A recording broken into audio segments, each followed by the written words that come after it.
everyone, and welcome to 9 on the Positive Side. I'm Courtney Courtwright. Thanks so much for being here. Two chefs from Charlotte are rising stars. They're up for a James Beard Award, but say they haven't arrived just yet. As John Lee reports, the chefs are willing to work culinary dreams. Southern food is deeper than mac and cheese. At the market at 7th Street in Uptown, foodies pull up a chair for something familiar with a twist. We've been following them for a minute now, and I'm also a chef, so I like good food. Brittany Bryant sits down at Jimmy Pearl's. No lie to you, these are the best gizzards I ever had. We'll be here for you. We'll be here. That's chef and co-owner Oscar Johnson. Say. His partner is Chef Daryl Cooper. Coop. Just let the old souls cook. Tell us about this dish, Chef. So this is our Uncle Gene's fish sandwich. It's named after his Uncle Gene. The Jimmy Pearl's menu is a taste of their heritage and Virginia upbringing. Through cooking, I've learned more about myself and my history than going to any type of history class. Sweet potato tartar sauce, field pea slaw with some Sea Island red peas, hot sauce, crispy hot fish. It's the money maker right here. If someone says, hey, do you take military discount? Yes, we do. But the fact is, cash is an elusive ingredient. Being a great cook doesn't necessarily translate to dollars. But the daily grind is finally paid off. It's good to see somebody my skin color that got nominated for the James Beard Award. Seriously, it's awesome. The two co-owners are James Beard Award semi-finalists for Best Chef Southeast. I almost broke down in tears. We really don't know. We just come in here and we work our second job. Now, in the mind of a chef, the main course will always be the restaurant, but to reach their dreams, it might take a side of hustle. How you doing today? Acclaimed chefs can't always quit their day jobs. Before Coop preps and cooks at the restaurant, What you want? Want you some chips? he works a full day as cafeteria manager For the big kids, we put us some hot sauce. at Charlotte East Language Academy. Yeah, you are a big cafeteria lady. I said, yep. How's his chicken? What does it taste like? Like chicken. I do what I gotta do in order for me to keep the bills paid, keep a roof over my head. Chef Johnson's side hustle is with Baba and Pops, owned by Megan Urich. Meg's never seen Space Jam. A little levity This is very disappointing. goes a long way while they make thousands of handmade dumplings a week. I was scared. I was being real delicate with them at first. Being an entrepreneur is very tough.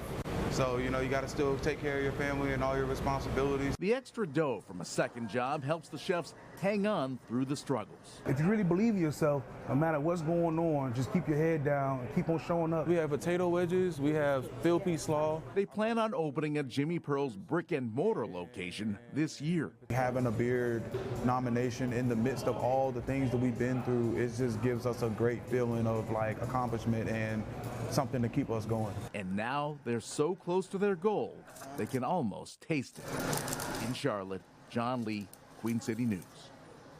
Back here in Eastern North Carolina, a coffee shop in Kinston.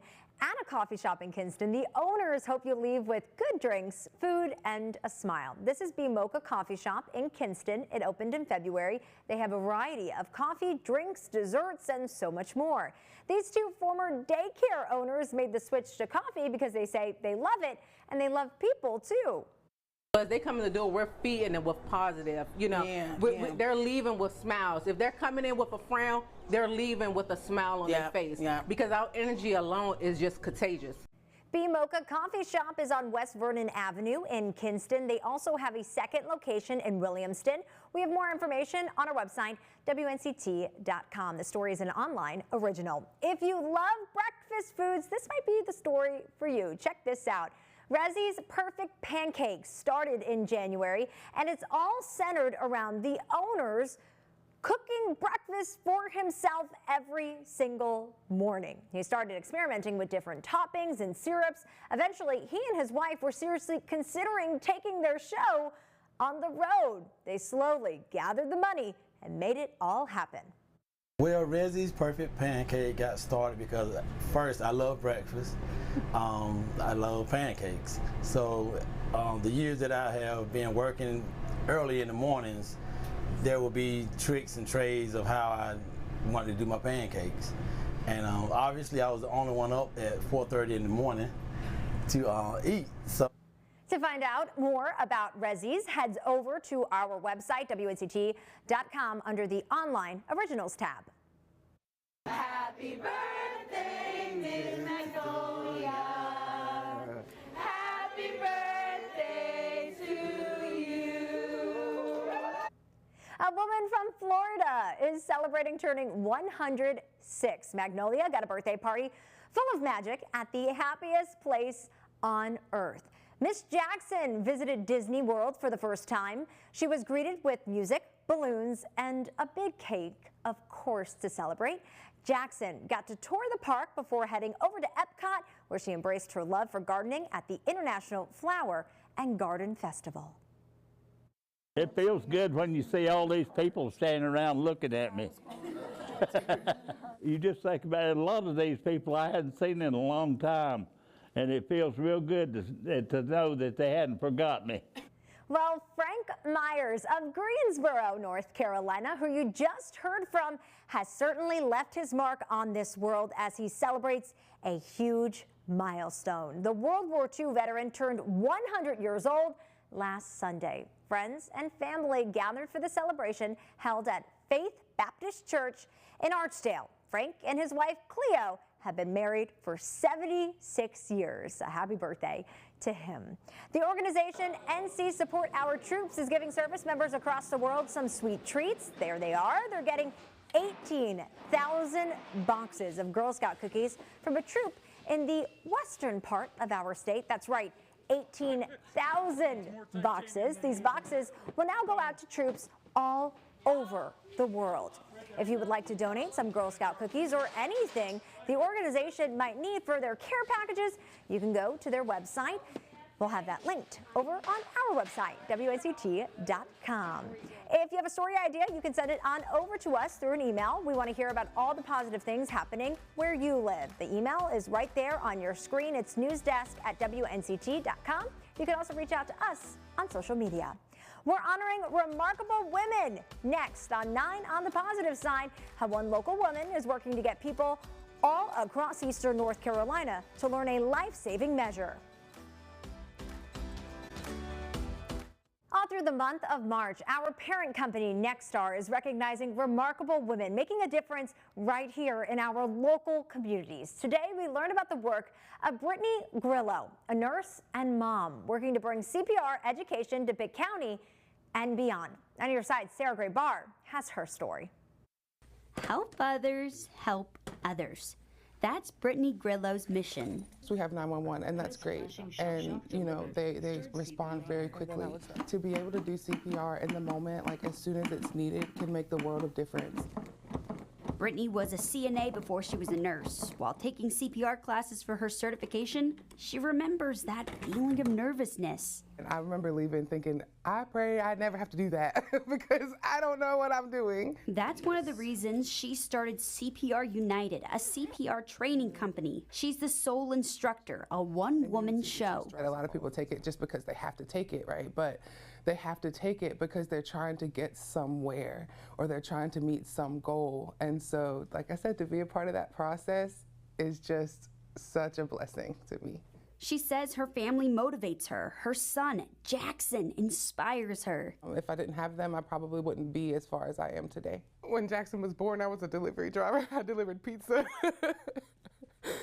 And so he has literally seen me through my prerequisites for nursing, my associate's degree, my bachelor's degree, and he's been there. Right now, Brittany goes home to home teaching CPR. In the future, she hopes to open up her own location and offer classes. I go to a lot of my clients, and it would be so much better for me if I had my own training studio that I could bring people to. Not only would it be better for me, but I feel like it would be a better experience for other people too. In the meantime, Brittany says she's working toward her psychiatric nurse practitioner license, working toward her doctorate degree. I really want to make a big impact in this community. Also, she can help others help others. In Greenville, Sarah Gray-Barr, 9 on your side. And to see this story and the stories of our other remarkable women nominees, just find this page over on WNCT.com. We have a lot of information. You can see these inspirational stories of all of Eastern North Carolina's remarkable women for 2024. It's easy to find. Just find it under the Features tab there at the top banner. Teaching children about careers in the health field and helping them feel comfortable around doctors and nurses. That's the goal of this teddy bear hospital. Elementary students took stuffed animals to school, and ECU Health nurses helped examine the animals. They then helped them diagnose the animals and figured out a treatment plan for them too. ECU Health says the event helps relieve anxiety that children might have about going to the doctor. As you can see, they're in their scrubs. I mean, they are so excited. They've been grinning and smiling all morning, and they're having an absolute ball. And you never know. I mean, we might have a couple of nurses and doctors in here who wind up taking care of us one day. PCS says more than 100 stuffed animals went through the teddy bear hospital earlier this week.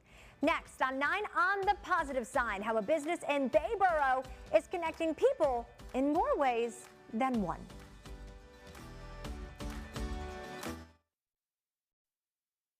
In this week's positive side, we're connecting the community. So happy to be out in the community in Bayboro to talk a little bit about Sweet Annie's. Thank you so much for allowing us to be with you today. Thank you for being here with us. We really appreciate it. How did Sweet Annie's start? We just hit our 4-year anniversary, February 17th.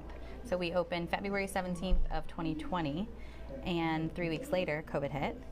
And so we were a brand new business and just starting out, and thought we were gonna have this booming industry. It was a need in our community. We wanted to fill it. Unfortunately, the world shut down for a while, and the support of the community at that point was just incredible, and that's why we're still here. What inspired your mom to do a bakery? So we're Italian, and so she was raised in a kitchen her whole life, and from Chicago, she basically started working in this industry of bakery and designing cakes and cupcakes and doing everything bakery related.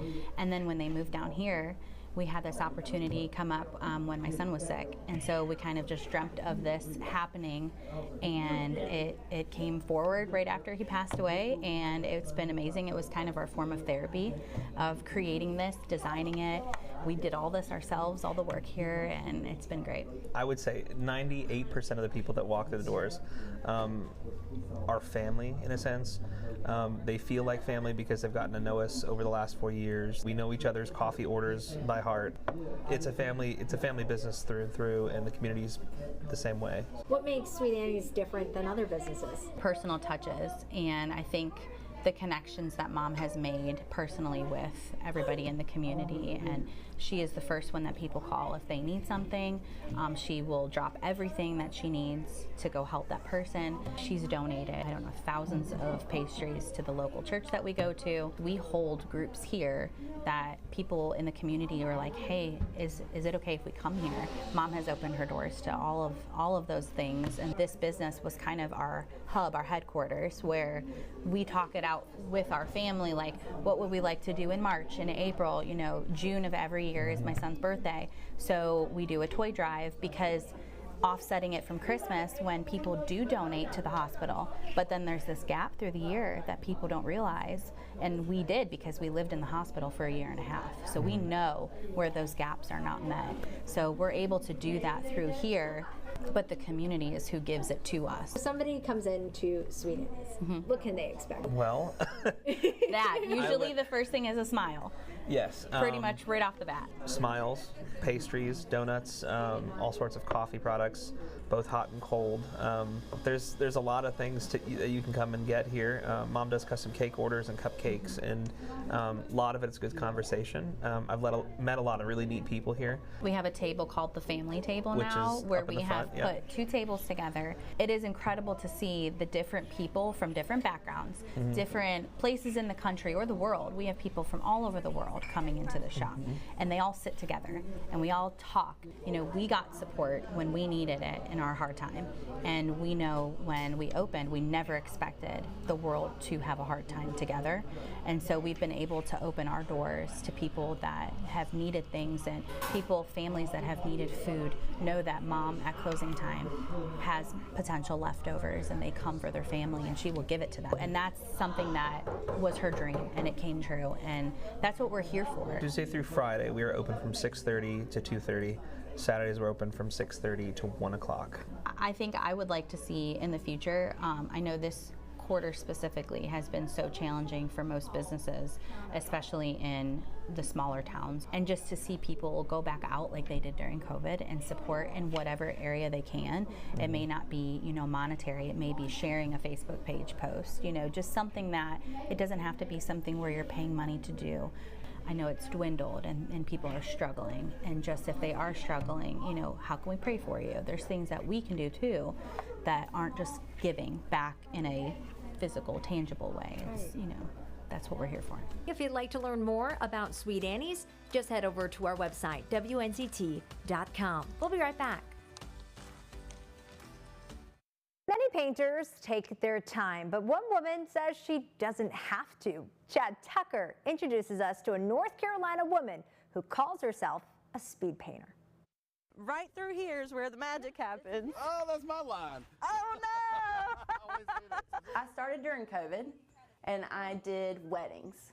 So I started by just painting at weddings. Okay. Laura Ashley is an entertainer. I believe I was doing it upside down. Who uses paint to put on a show. I think I'm gonna go in with just my midtones first. She can create stunning works of art like these in minutes. I don't know, it feels like it's what I'm supposed to be doing. God bless me with a lot of extra energy. And so I think the pressure and the speed helps me get that energy kind of in a very productive way. That's right. Laura is a speed painter. Pulling out the contrast, pulling out the shadows first. Who loves creating for others, especially for folks who live in the fast lane. I love these imperfections. You know, like I love that it's a hot mess express, but then everybody in the room still knows who it is. Exactly. You know? Since painting the king, Richard Petty, her work has blossomed in NASCAR circles. I mean, it was like one event and I met like 10 people that totally changed my life. Now, she wants to be the front runner. I do it like I do everything else in life. I kind of follow it, kind of go right off of it. I would love to be able to paint all my paintings in less than 5 minutes. From racetracks to fundraisers, this live event painter doesn't see slowing down anytime soon. I'm pretty much an entertainer who uses paint as her medium. Ranger, come on, come in. In Ashburn. Rather than an artist who just talks everybody's ears off. Looking for Roy's folks. Chad Tucker. I love it. Fox 8 News. I love it so much. It really is impressive. Thanks so much for joining us for 9 on the Positive Side this week. And of course, we have one last thing to show you. Let's take a look as spring kicks off. The cherry blossoms in Washington, D.C. They are beautiful. Spring has sprung. Have a great weekend, everyone. We'll see you next weekend.